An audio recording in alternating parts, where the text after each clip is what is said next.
अस्सलाम वालेकुम viewers, I am Hina Mahjabeen. I hope you all will be fine. आज मैं आपके साथ शेयर करने वाली हूँ STS 630 रिसर्च मैथड्स के क्विज नंबर 2 का सॉल्यूशन।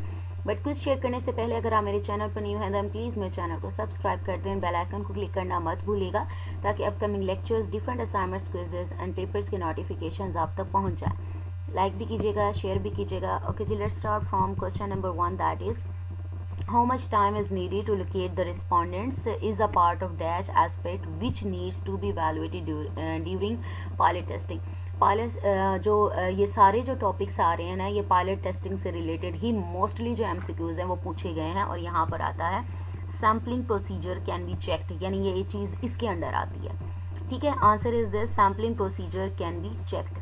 नेक्स्ट क्वेश्चन नंबर 2 है, have you ever had or been treated for skin allergy? Yes no, यानी येस नो में है।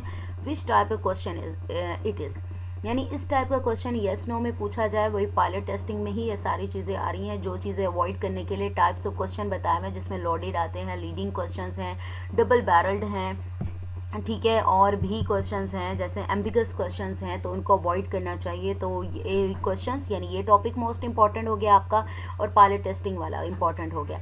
अब यहाँ पर इसकी टाइप बतानी है आपने कौन सी है, आप इस टॉपिक को अच्छे तरीके से खुद पढ़ लीजिएगा। यहाँ पर है डबल बैरल्ड क्वेश्चन है। ठीक है, ये किस टाइप का क्वेश्चन है? डबल बैरल्ड क्वेश्चन है ये वाला। नेक्स्ट आ जाओ क्वेश्चन नंबर 3 पर, what is the level of satisfaction in your organisation which of the following represents the problem associated with this question? It is what as a respondent may interpret it and it's in his own way. अच्छा, इसका answer ये भी बन रहा था, मुझे लग रहा था ये भी है, लेकिन मैंने जितना भी सर्च किया तो मुझे यही आंसर है, यानी मशकूक टाइप है ये क्वेश्चन कि रिस्पोंडेंट इसको अपने वे में अंडरस्टैंड करेगा, यानी डिफरेंट वेज में अंडरस्टैंड कर सकता है। ये भी वही टाइप्स ऑफ पायलट टेस्टिंग में जैसे मैंने कहा टाइप ऑफ क्वेश्चन जो कहा गया है कि अवॉइड करने हैं, तो ये वही टाइप्स आ रही हैं। नेक्स्ट है pilot testing is a small scale study होती है। ठीक है, ये आंसर आ गया। नेक्स्ट आ जाओ क्वेश्चन नंबर 5 पर, which one of the following aspect needs to be evaluated during pilot testing? अब देख रहे हैं यही टेस्टिंग यूज़ हो रही है। Discovering errors in the instrument, ये भी स्टडी करना चाहिए, इवैल्यूएट करना चाहिए। रिएक्शंस ऑफ रिस्पोंडेंट्स भी इवैल्यूएट करने चाहिए, और sampling procedure can be checked. ये सारी चीज़ें आ जाती हैं इसी के अंडर। ठीक है, तो ये हमारा all of the given options आ जाएगा। नेक्स्ट आ जाए क्वेश्चन नंबर 6 पर, how often do you watch TV drama? Occasionally, frequently, regularly. I do not watch TV drama.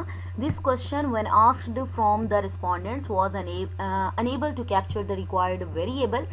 What is the problem associated with it? अच्छा, इसमें मुझे ये लग रहा था वैसे तो लीडिंग क्वेश्चन है इसका, I think this ambiguous question भी आ सकता है, लेकिन जहाँ पर ज़्यादा सर्च करी थी और लीडिंग क्वेश्चन आ रहा था। लीडिंग क्वेश्चन में ये होता है कि आपके पास बहुत सारे ऑप्शन होते हैं, उसमें से आप प्रायोरिटी यानी अपनी वर्डिंग में कोई एक चूज़ करते हो, या यस नो। इसकी एग्जाम्पल भी लीडिंग क्वेश्चन की अगर आप पढ़ोगे थोड़ा बहुत आपको समझ आ जाएगा, लेकिन फिर भी देख लीजिएगा आप इसे। नेक्स्ट है question number 7, which of the following can be referred as a reputational, यही है ना, हाँ, रेपुटेशनल सैम्पलिंग। स्नोबॉल जो सैम्पलिंग है उसे ये कहते हैं। ये आंसर हो गया। नेक्स्ट क्वेश्चन नंबर हमारे पास 8 है, how is nominal data presented? इसे कैटेगरीज में प्रेजेंट करते हैं डेटा को, तो यहाँ पर आ जाएगा डिस्क्रीट कैटेगरीज में करते हैं, जैसे चार्ट्स वगैरह हो गए हमारे।